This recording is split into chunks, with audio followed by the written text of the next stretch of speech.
We have this one pig, and she's not necessarily my favorite pig, I have to admit, Juniper. Juniper is 4 years old now. She's a handful. But when she came in at 6 months old, she was supposed to be a hog roast at a church event. Oh my, that's so Yeah, sad. she was numbered 233. And What does that mean? that was her number at the factory farm. Oh, she was on a farm and she was number 233 and she was Yes. going to go to a church for a pig For roast. being slaughtered and being a pig roast. And the event was canceled. And there was a vegan family who was set to rescue that pig. We agreed to help out and take the pig in. And we had pigs before on site, like big farm pigs, and they were all happy-go-lucky. They Roll in the mud kind of pigs. Yes, one was a stray, picked up as a baby. She's one of my special needs with a severe leg injury, but happy as a bee, loves humans, right? She's my little diva tantrum piggy. The other one is a 4-H pig, show pig. He was treated well, has nothing, he just loves humans too, which then there's Juniper. She came in. I've never seen an animal having so much terror in its eyes. She was completely shut down. There was nothing in this pig. She wouldn't get up. She wouldn't walk. We had to lift her out of the trailer. She was touching the grass. She was like, don't touch me. She just kind of, pancaked on the ground. And I was like, crap.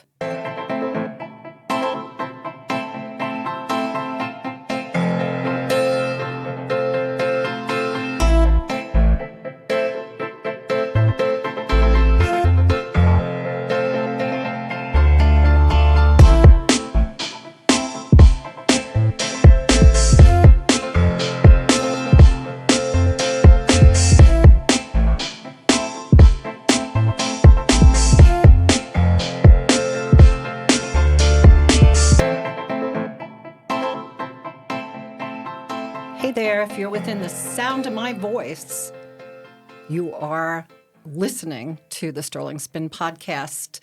I'm really excited to bring you a new spin on living your best life with solutions for your well-being. I'm Liz Sterling, and now today's program. I have in the studio Nicole Brecht. How'd I do? Pretty good. All right. Nicole Brecht? Brecht? I have in the studio Nicole Brecht, and she is the president and the founder of the Good Life Refuge in North Longmont. And their mission statement, it's to provide a safe haven for abused and for at-risk farm animals. And I was on the farm, and I am so grateful that you agreed to come in, and we can learn more about you, who you are, and what you're doing. So welcome to the program. Thank you for having me, Liz. This I is a had pleasure. to practice your name because I wanted to Americanize it and say Nicole Brecht, and you said it's Brecht. And so you hail from where? Germany.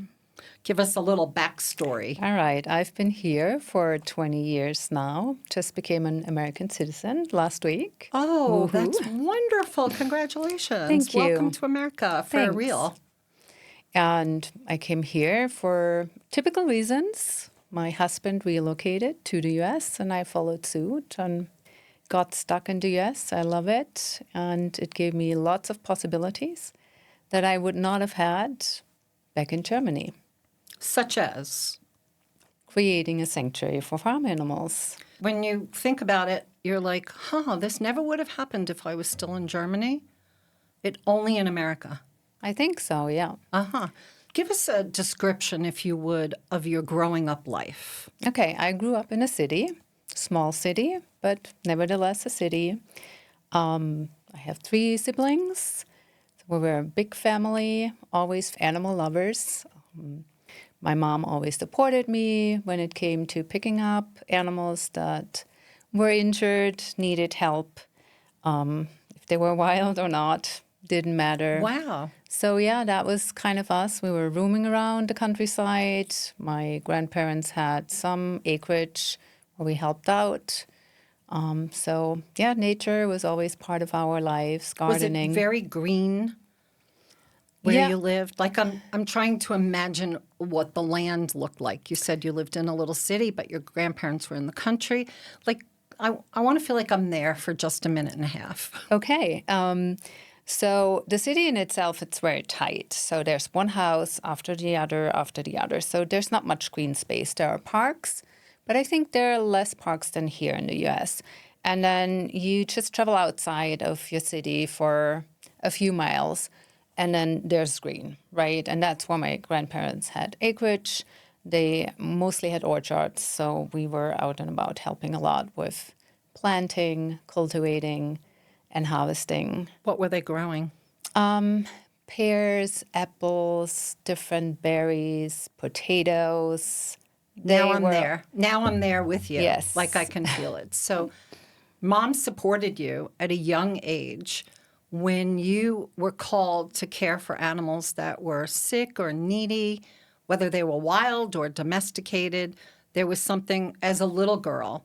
And did you have any thoughts at the time that replicate or look like what's happening in your life right now? Or was it just this love that you had and then it parlayed into finding a sanctuary for farm animals that some are at risk and some are injured? And there's a website also, so you're a nonprofit organization. It's goodliferefuge.org. It's nice and easy. So young, inspired, some seed planted. How would you describe how your life as a child parlayed into finding the refuge? I think the animal loving part was always strong, right? When I was younger, I wanted to become a veterinarian. Didn't quite pan out at the time. I remember we were in high school and we had to watch this lovely movie, The Animal Farm from George Orwell. And I just broke down in tears and I was crying. And it was not about the part of the communism that I didn't really pick up at all. It was the part about how animals were treated, and particularly the scene when the big horse, I think, was transported to the slaughterhouse. It just broke me. And that was the moment where it's like, and when I'm growing up, I'm gonna have a sanctuary of my own in the spur of the moment. And I tucked that thought away for a long time. Life happens. Tell me about that. I'm so curious because I think every one of our listeners know that life happens. So, Yeah. how did life move you along on in the path? What direction did you go, and what was that experience like for you? So I worked in typical corporate jobs, right? I was an insurance broker. Then I added marketing, met my husband. At a time when I met my husband, I had already tried to become a veterinarian. I studied for 1 year veterinarian medicine. And then I was like, I can't do this. I'm not earning enough money. I make more money in my current position. And the whole student life didn't apply. It was just not for me. I didn't like it at all. But I had looked into alternative healing capacities for animals like holistic, found a program, met my husband. We moved to the US. And I was like, great. Wow. So life really moved you along. It did. You know, I think for everyone, we could get an idea to do something. We can start on a path and then find out that it doesn't work for us. Like I was destined to be a lawyer, I thought. And I was graduating college. I was 4 months out from graduating, and I had to fill out the LSAT applications. I couldn't do it. I couldn't fill out. I couldn't do the application. And so I found a counselor in my university, and we spent a couple of sessions together. And one day I went, I do want to be a counselor, but it's a counselor of people, not of law. And I immediately got that realization. It was like the light bulb went off, and I knew what my calling was. And then I got my master's in counseling, but life unfolded, and I ended up in radio broadcasting. And I was like, well, how did that happen? Life takes us where I guess we're destined to go. Do you feel that having founded the sanctuary, would you call it now your destiny? And how hard is it to live your destiny as heading up a non-for-profit organization, which is called the Good Life Refuge in North Longmont, Colorado. And you can learn more online, thegoodliferefuge.org. And I'm speaking with Nicole, and she is the president and founder. I would imagine you had support from your family as well, but there's Destiny, and then there's Life Happens. Definitely. It took quite a few more years to get to the point. I started in dog rescue just to be more into the animal world, was pretty engaged there, and then got exposed to farm animal rescue, which was a big eye-opener for me because while I loved all animals, I was still contributing to hurting them through some of my personal choices. And once I realized that I'm doing this, I shifted, and that only came through being in the farm animal rescue world, right? So, like, biggest shifts that you made?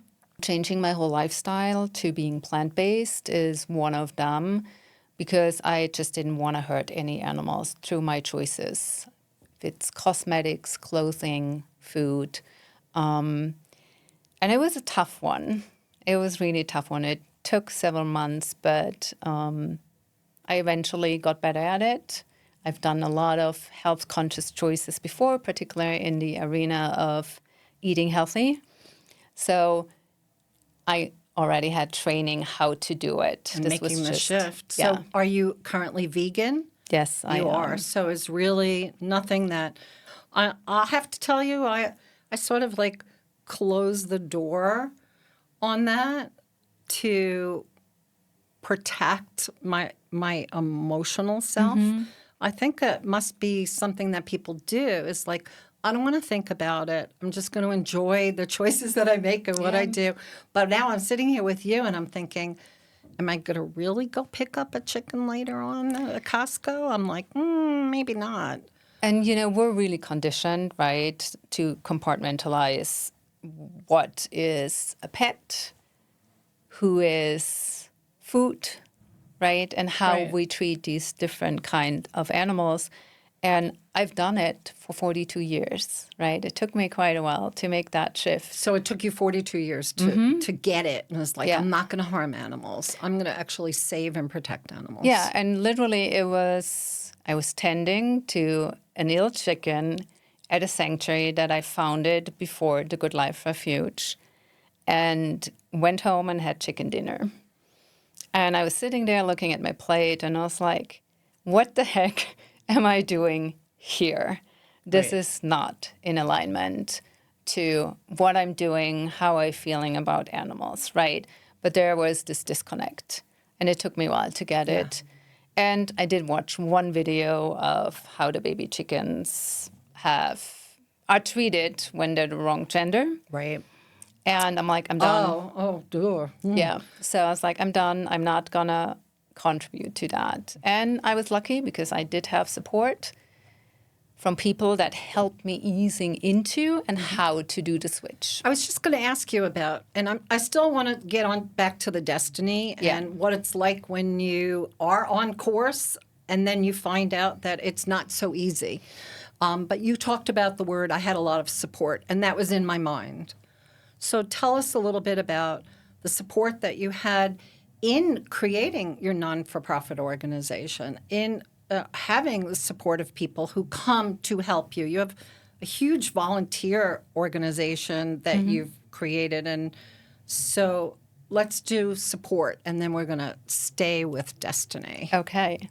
So the journey at the beginning was supported just by people helping me switching, right? They were cooking meals for me. They gave me easy recipes and recommendation how to do the switch, which was fantastic.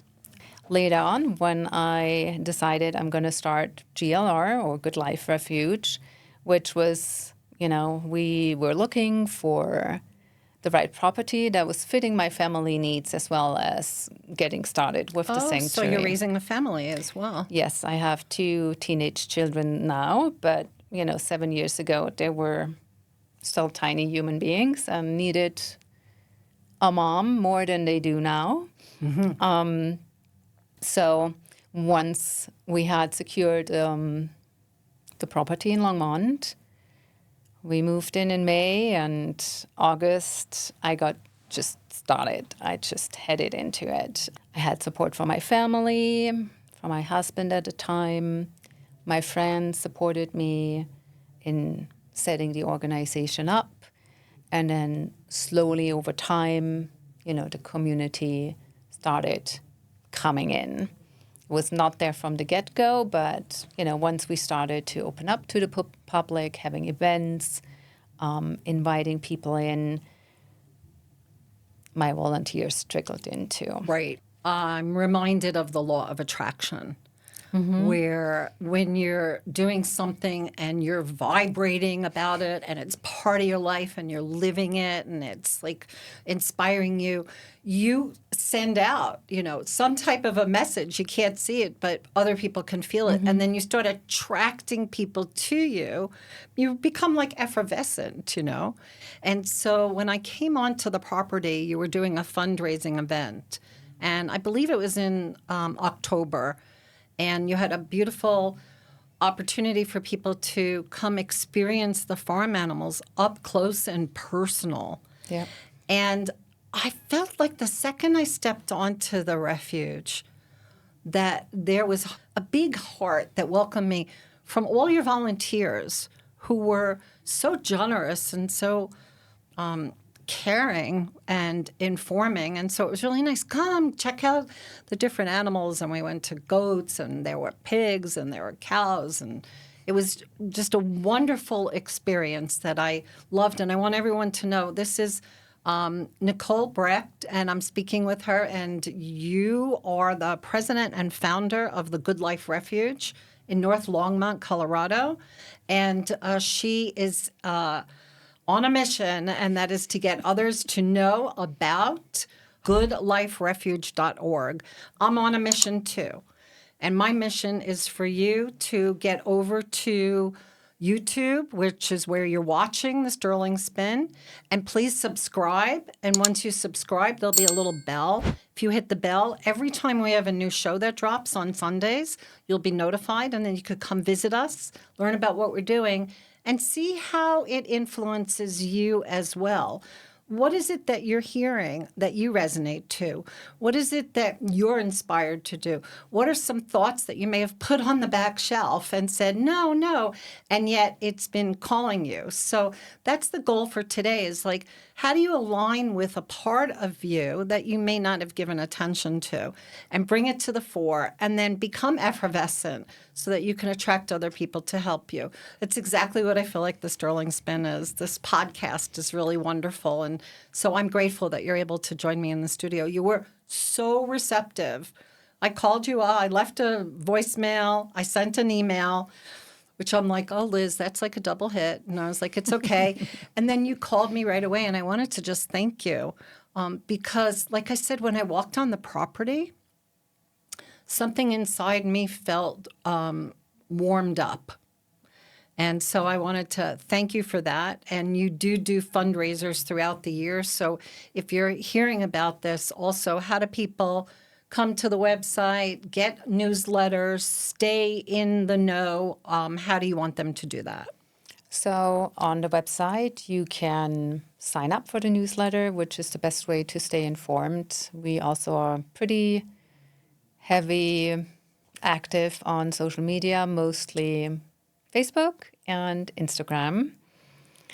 And that's the best way to stay in touch. People can also just email info@goodliferefuge.org, which usually bounces up in my email box. And so I great. do I connect with people. It takes sometimes a little while because we're a small nonprofit. We only have 3 staff members, including me, and the rest is volunteer run. So Wow. we have a little bit delay sometime in reaction time.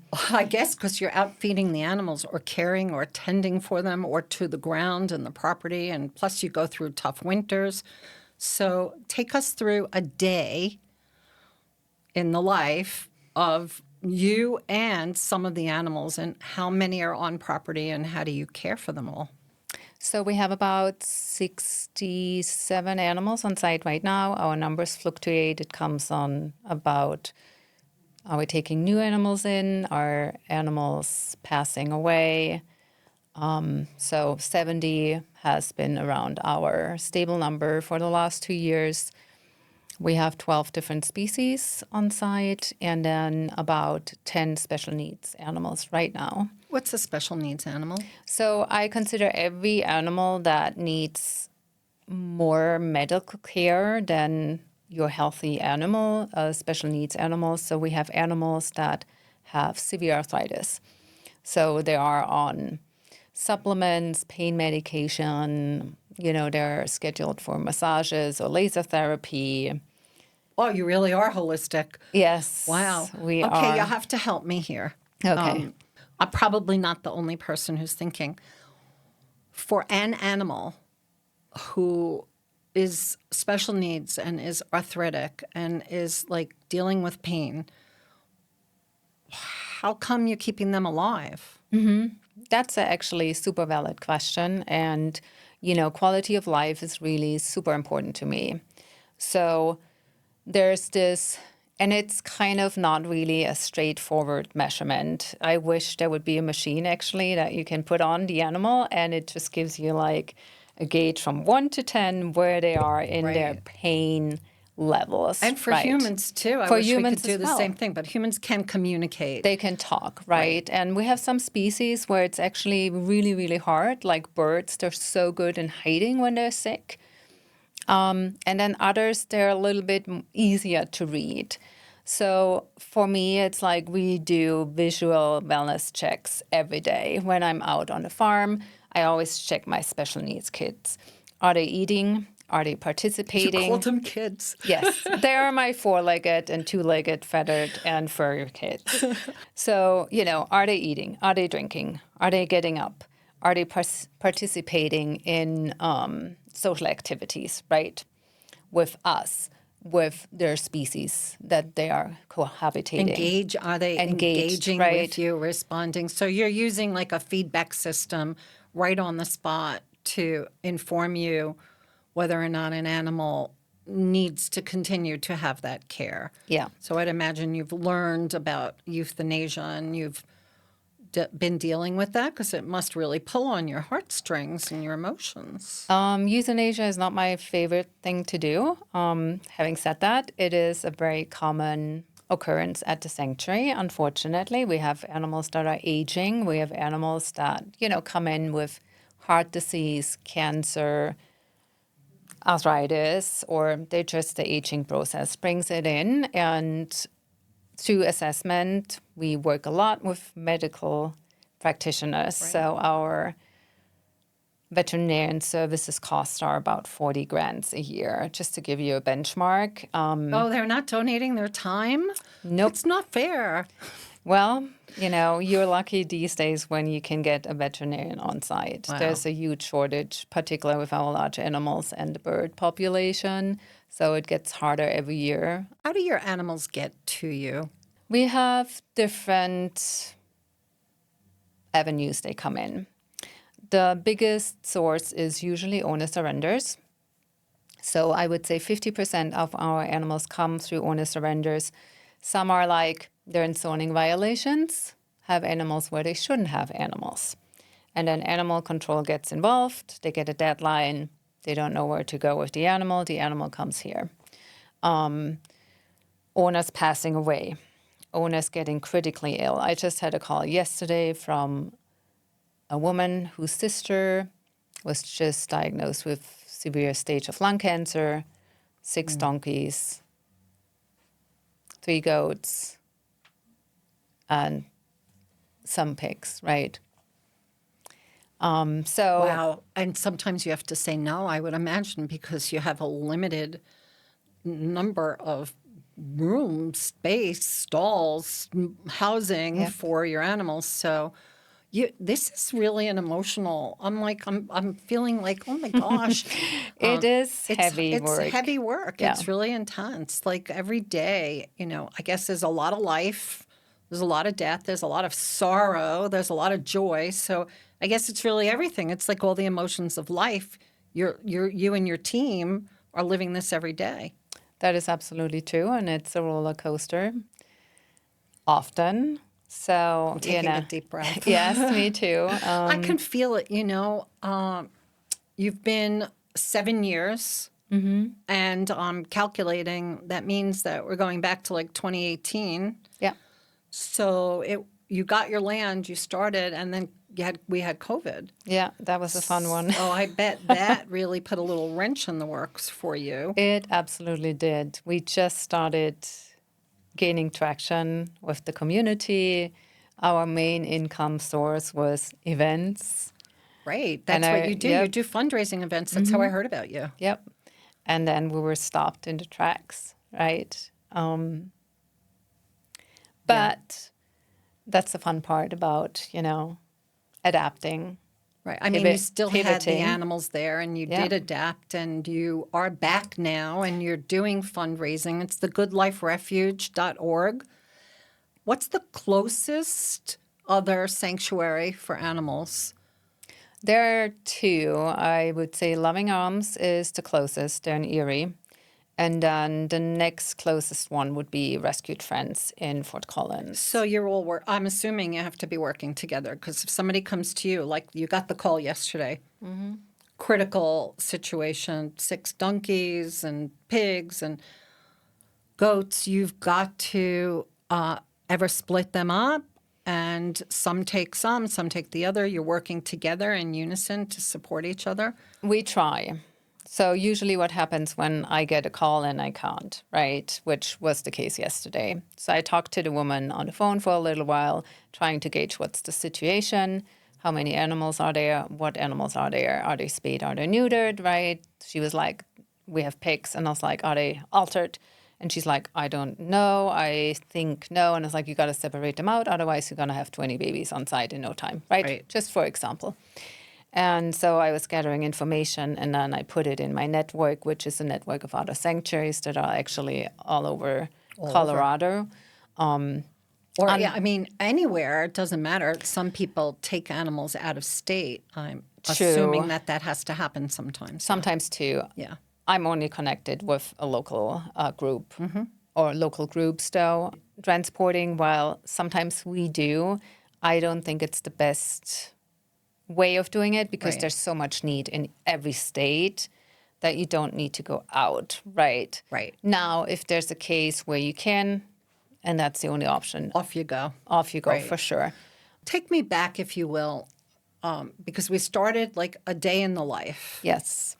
Okay, a day in the life of Nicole, and I know you're looking at your little ones or your little babies or your kids that are special needs, so that's what you're starting your day doing. Let's see the rest of it. So, usually it's like getting them situated, fed, medicated, making sure all the basic needs are met. Then we do a property check, right? Just checking. How many acres?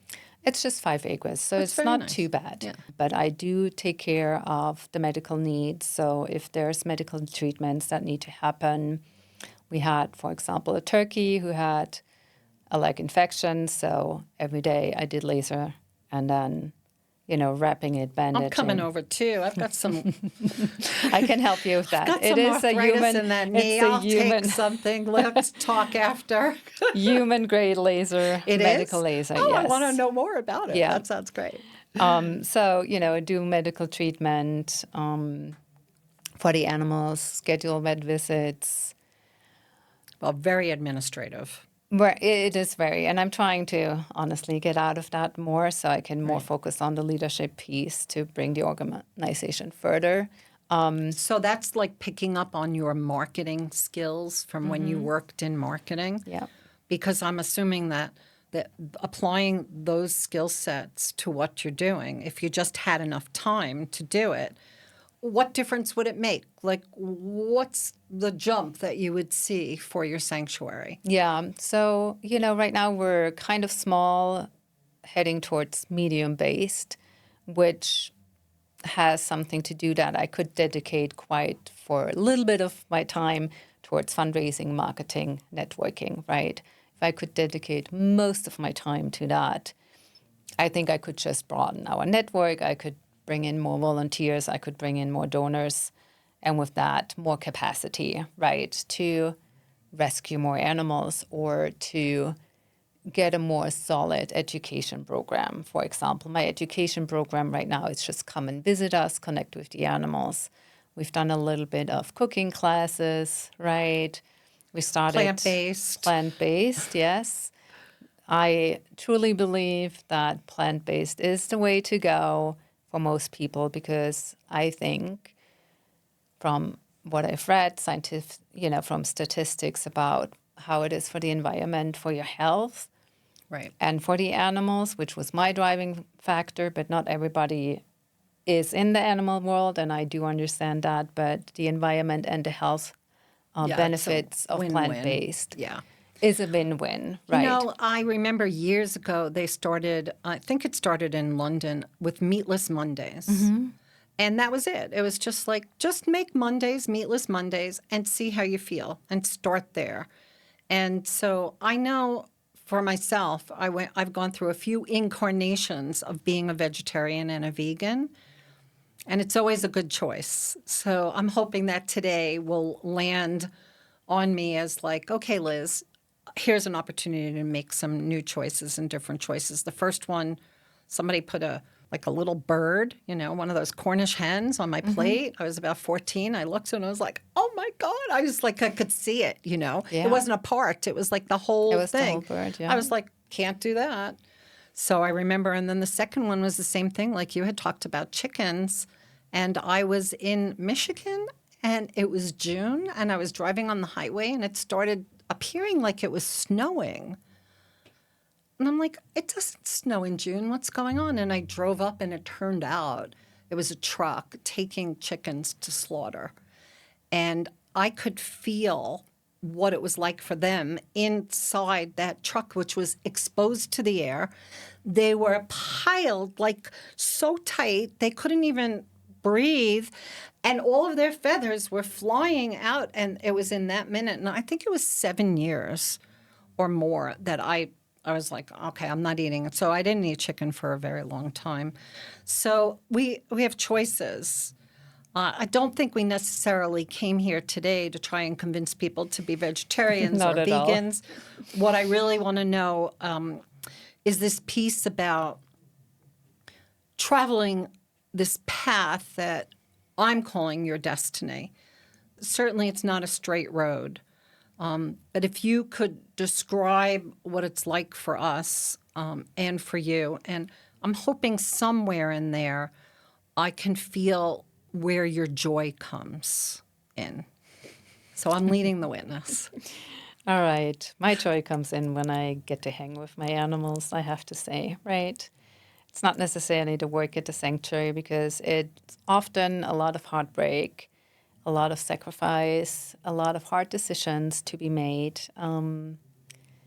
It's been a learning journey for sure for me. And I would say, it is absolutely. I've never left the path of being an animal lover. And I was like, this is the one red line that goes through my life like a T, right? I've been bouncing around a lot of trying different things, trying to find my way on what is it that I want to do, right? And I always come back to animals, helping animals. And it really fulfills me. And seeing my, I'm going to call them babies or kiddos, thrive is just the best reward ever. It's like we have this one pig, and she's not necessarily my favorite pig, I have to admit, Juniper. Juniper is 4 years old now. She's a handful. But when she came in at 6 months old, she was supposed to be a hog roast at a church event. Oh my, that's so Yeah, sad. she was number 233. And What does that mean? that was her number at the factory farm. Oh, she was on a farm and she was number 233 and she was Yes. going to go to a church for a pig For roast. being slaughtered and being a pig roast. And the event was canceled. And there was a vegan family who was set to rescue that pig. We agreed to help out and take the pig in. And we had pigs before on site, like big farm pigs, and they were all happy-go-lucky. No, they Roll in the mud kind of pigs. Yes, one was a stray, picked up as a baby. She's one of my special needs with a severe leg injury, but happy as a bee, loves humans, right? She's my little diva tantrum piggy. The other one was, or is, a 4-H pig, show pig. He was treated well, has nothing, he just loves humans too, which then there's Juniper. She came in. I've never seen an animal having so much terror in its eyes. She was completely shut down. There was nothing in this pig. She wouldn't get up. She wouldn't walk. We had to lift her out of the trailer. She was touching the grass. She was like, don't touch me. She just kind of, pancaked on the ground.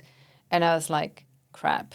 This was at 6 months? At 6 months of age. What was her weight at the time? Probably about 200 pounds. Wow. And I'm like, I don't know, I can fix this pig, right? Like the emotional damage that pig had. Right. Couple of weeks in, she seized up on the property. Thank goodness I had the vet on the property at the time for a checkup for her while she had seizures, because she was beaten in the back with the pedals that they use, and it caused seizures, right? And I was like, I don't know, this pig, she was so filthy. The stink that came off her, I'm like, it almost made, it was like gagging. I can see.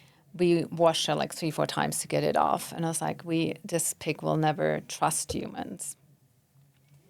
A little bit of love, right? Knowing you're safe and secure and there's no harm coming from humans. She's the worst rascal I have. I was feeding her this weekend, I was getting the food out, and all of a sudden I have this wet snout in my forehead. I'm like, what just happened? And she was right on the fence line and just, Wow. Can't wait for breakfast. She will nip you in the butt if you're inside trying to feed. Well, she has woken up. She has. She's 100% herself, right? And these are the stories that keep you going. And you got to learn how to roll with the punches, which that was one of my biggest learning lessons, is how do you do life when there's so much coming at you at every given moment of your day. Did you ever say you're never given more than you can handle or think it? Because that's like a saying that people will use to get by, like just to give them just a little more incentive to keep on keeping on. There's a reason. Do you believe that? Like there's a reason for why everything happens. And if you just stick with it and you muster up your strength, ultimately you'll find out. I mean, it sounds like she's having a lot of fun with you. She does. And I 100% agree. I think everything comes to full circle. Everything I've done in my life, everything I learned, every job I worked, it comes in handy at some point. Yeah. Right. The pieces, they fall into places. The puzzle comes together, right? Yeah, and it does. And I see the sanctuary as the same. Well, the sanctuary personally is one of my biggest challenge, because there's so much, right? It kind of forced me to get the things going that I wasn't really good at, like setting boundaries, and not just boundaries with people, also boundaries with the sanctuary, right? Right. Being able to say no when I really don't want to say no, because it is necessary. And also, how am I taking care of myself in this environment that can be so depleting, right? What do I have to do to take care of myself? Because if I can't take care of myself, I won't be able to go through this and sustain. So then the organization would fail. Right. It's the proverbial, you have to put the mask on yourself first so you can get your oxygen so that you have the energy to give it to whether it's your child or your spouse, whoever's with you. That airplane analogy, I think, is the one that really helps us when it comes to self-care. It's like, oh, it's okay. It's not even okay. Like, I have to make caring for this self a priority. Otherwise, nothing else that I'm doing could happen. So you've learned your lessons, and you now are on your destiny. You're right where you're meant to be.